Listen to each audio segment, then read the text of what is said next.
So, I don't know about you, but there is this phenomenon out there the left has a particular tendency to disassociate with when it comes to the genders. Now, the left don't like to admit that perhaps there is some simple, benign truth to the fact that women don't do as well in the STEM fields, or perhaps don't have as much of a drive to succeed in the workplace, that they are neurotic, emotional, and that physically they might not always measure up to men, stuff like that, you know? I mean, we all remember the Google memo, right? How Damore was crucified in the media for voicing some of these truths, which were cited, by the way, in the memo. Interesting. He was called a liar, a misogynist, that he was anti-diversity, a bigot, all manner of ad hominems that you could think of under the sun. This does not negate the fact that he was, in fact, right.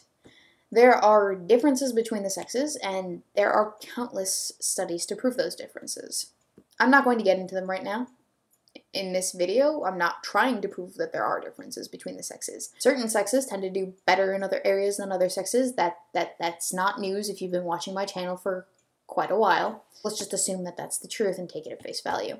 Now, of course, before I begin to start my shenanigans, I acknowledge that these truths are generalities.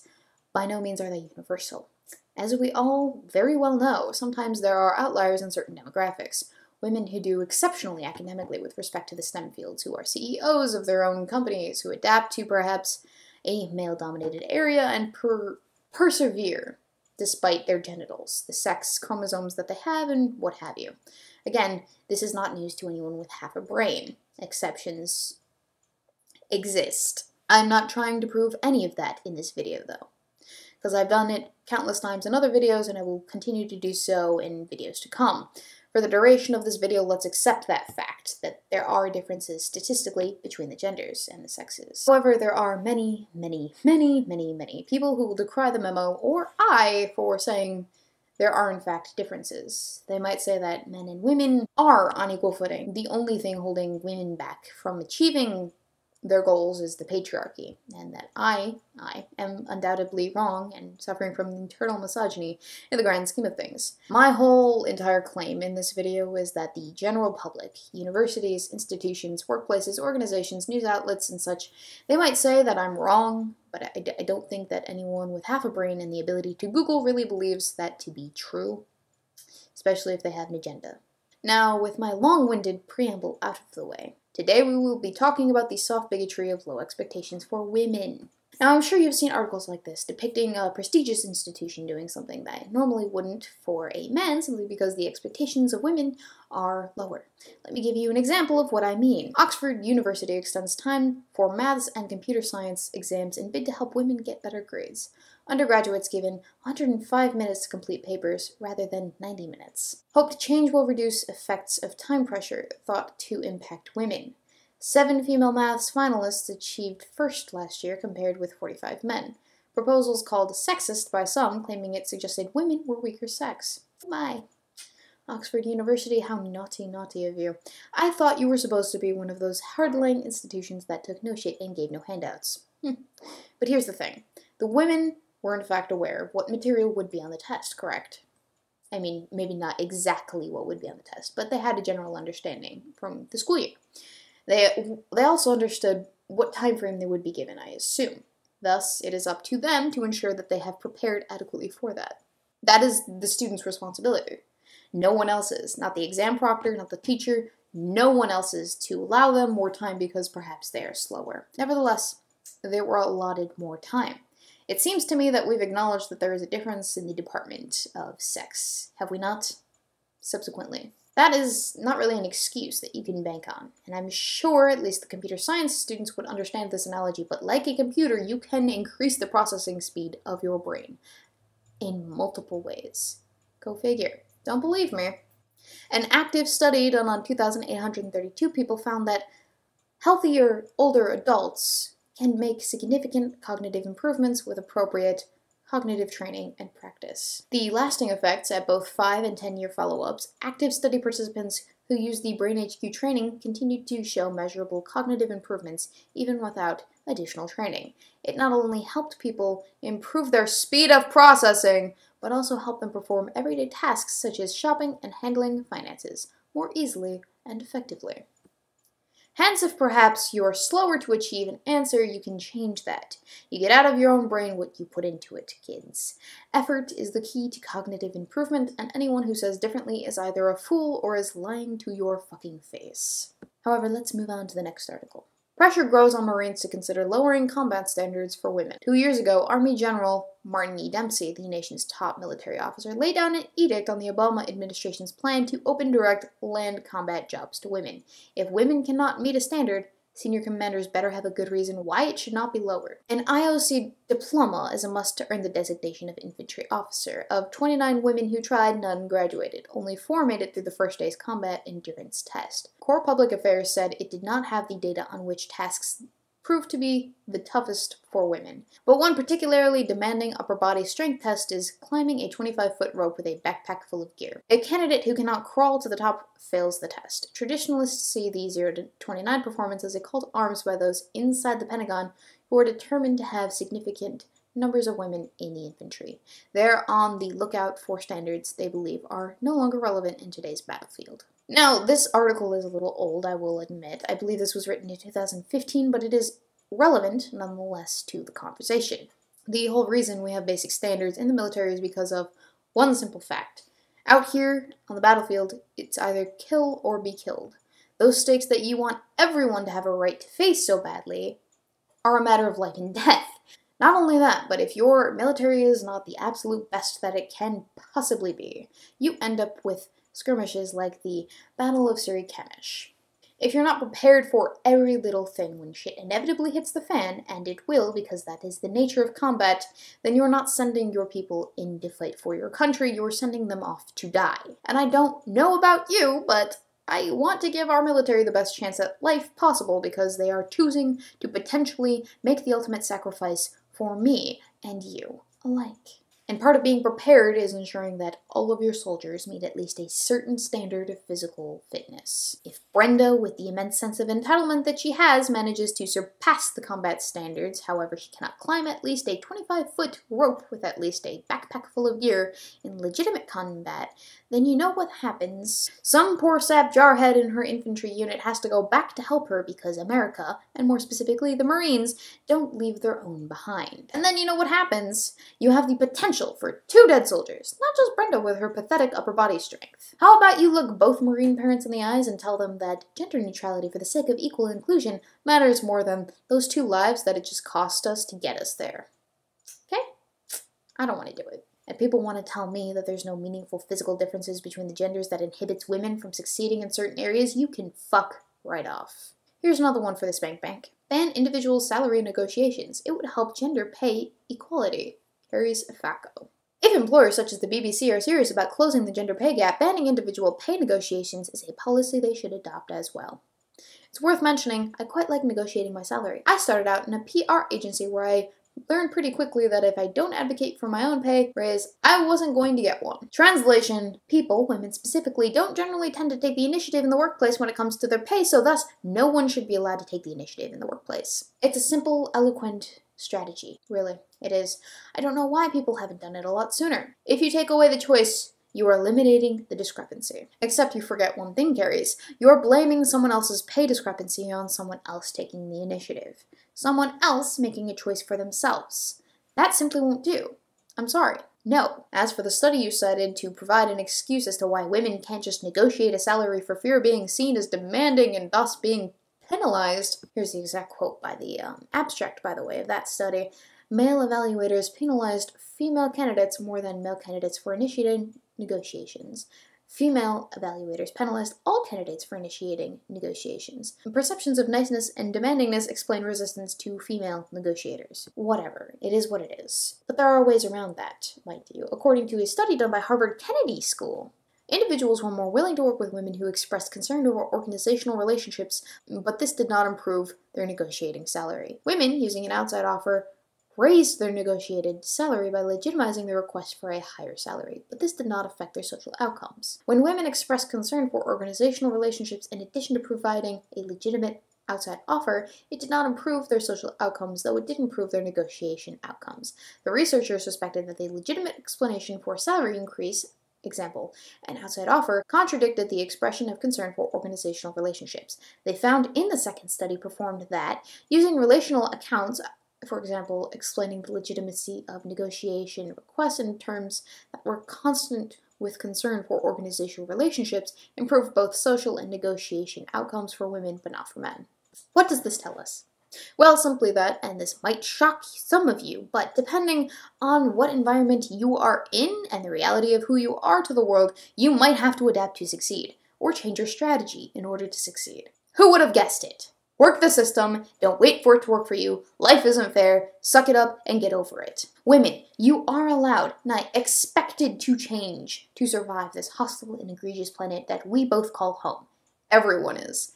The great equalizer of our shared humanity is that in our time on this planet, reality is not fair to any single one of us and has no such obligation to be at any point in time. Do with that universal truth what you will. All I'm saying is that I, and no one else, will move the moon and the stars to cater to your whims and needs. So deal with it yourself. That might seem harsh. I understand. It's okay. But listen, you can't just change people's perceptions of you off the bat or whatever. Some people are going to read your efforts at negotiating as demanding and maybe not want to work with you. Oh well, their loss. It's going to happen. People are going to have their perceptions. You can't just flick them off with a button or whatever, or an article carries. You have to alter the fabric of that social environment somehow, and the best way to do that, in my opinion, is for us to encourage more women to negotiate more often. You make women negotiating a norm, and it won't seem like such a wonky thing to happen in a public sphere. But, more to the point, women. That means that you have to put yourself out there in some way. Try your hand at negotiating. See what works. If you're shit out of luck, or you have no idea what you're doing, go to a workshop for negotiating. Or you can always Google some strategies if, for whatever reason, you can't find a place to go to a workshop. Here are a few freebies for you ladies, if you're lazy, coming from a person trained in the art of negotiating. Hostages, but let's be real, it's the same thing. First one I can give you is, go into that interview prepared, having done your research for whatever is normal pay. Where's your wiggle room, if you have any, and how much can you possibly get without seeming like a self-important wannabe fresh out of uni? Know your value and guess how much of that value that you have is translated over to the company you are applying for.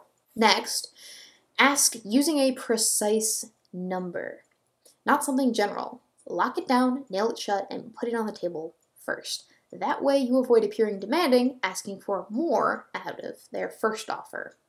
Confidence is key. Third, the help me help you tactic. You can actually use this a lot in everyday life for whatever areas. This is a pretty self-explanatory tactic, but what you have to realize is that until you get the job, both you and the representative from that company are trying to negotiate from a position of protecting each of your own best interests. The help me help you tactic, help me help you tactic, gives them the perception that you are willing to budge a little bit, but also that you are cooperative.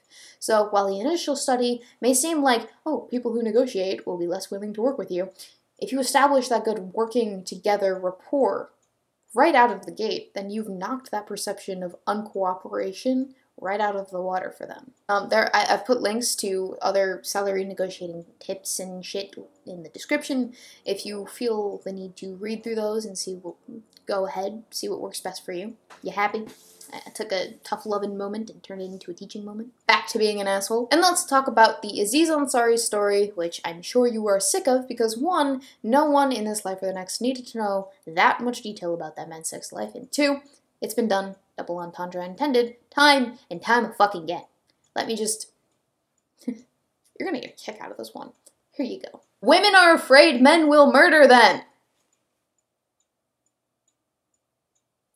No, they're fucking not. Before I get into this bullshit and read the rest of the article, let me just get on top of my soapbox for a second and call your bullshit out of the gate. Jennifer, right. Overwhelmingly, you and your fellow sexism baiters, because let's be honest, that's what this is, put forth this misconception about violent and easily angered masculine manly men. But you know, let's take a look at murder rates in the United States.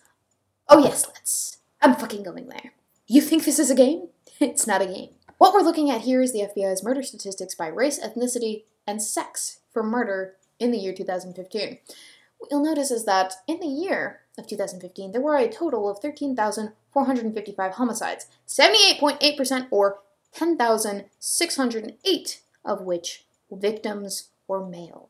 Would you like to know who the majority number of offenders were in that category of crime? Men at 62%, which means that men kill men at staggering rates in the United States, more than women being killed by men.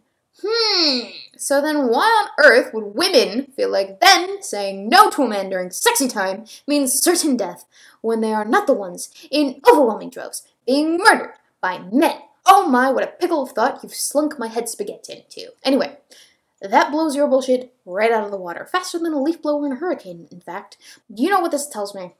That you're perpetuating a false narrative to scare women into thinking that this is the case. That them saying no to a man means certain death at the hands of that man. That's a little bit disenfranchising, don't you think? You know what that has a tendency to do? It has a tendency to create more bullshit hashtag MeToo moments like the Aziz Ansari one the internet was graced with not too long ago.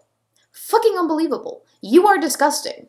I'm not done yet. You think men are bad, Jennifer? You don't want to mess with an angry Weebo. A young woman, alias Grace, recently shared a story about her bad night with the comedian Aziz Ansari. A lot of people asked, well, why didn't she leave? Why didn't she kick him in the balls? Why didn't she slap him? Why didn't she break his finger? A thing we're supposed to do now, maybe.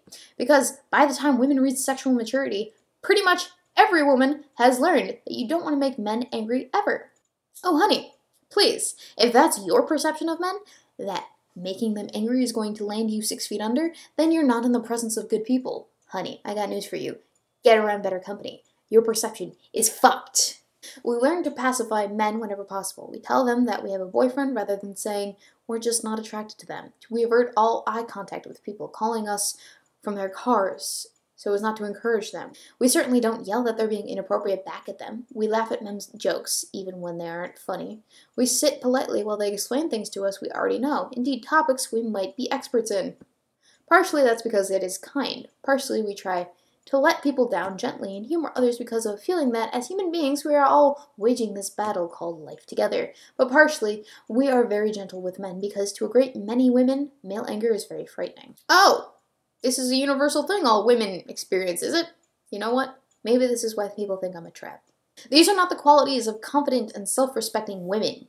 In fact, these are more the traits of a doormat, to be honest. Women, if this bullshit is in fact the case, let's be clear. Being a doormat isn't going to deter any would-be rapists from sexually assaulting you.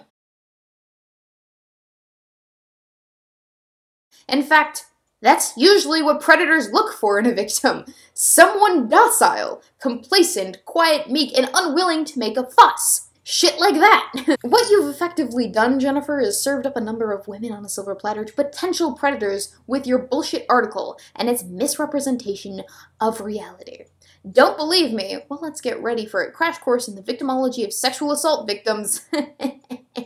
I'm getting fired up over this. This is my passion. You know, forensic psychology, understanding the minds of the assholes of our society. I like that shit. Brings me such joy. According to a criminologist at the Radford University in Virginia, the rapist is going to go after somebody who's not paying attention, who looks like they're not going to put up a fight, who's in a location that's going to make it more convenient. Brad Morrison, a convicted sex offender who raped 75 women in 11 states. If I had the slightest inkling that a woman wasn't someone I could easily handle, then I would pass right on by. Or if I thought I couldn't control the situation, then I wouldn't even mess with the house, much less attempt to rape there. While people perceive dress to have an impact on who is assaulted, studies of rapists suggest that victim attire is not a significant factor. Instead, rapists look for signs of passiveness and submissiveness, which studies suggest are more likely to coincide with more body-concealing clothing. And you have the gall, nigh the audacity, the sheer audacity to tell women that if they put up a fight, they will be murdered? Honestly, this is unfucking believable.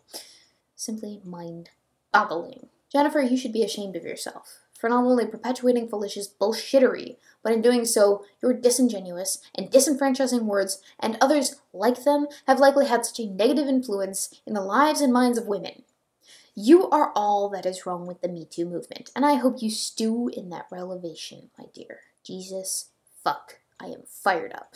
Now, before I give myself an aneurysm, that's it. That's all I'm going to talk about today. I'm going to pop a Xanax and yodel at the top of my lungs to the empty skies and then maybe go drink some Tide afterwards. If you like this video, please consider checking out the Maker, Patreon, Teespring, and Amazon links in the description, along with all of my sources from this video. If you like me, perhaps, but not necessarily that much, that's cool too. You can always like, comment, subscribe, and share my videos around.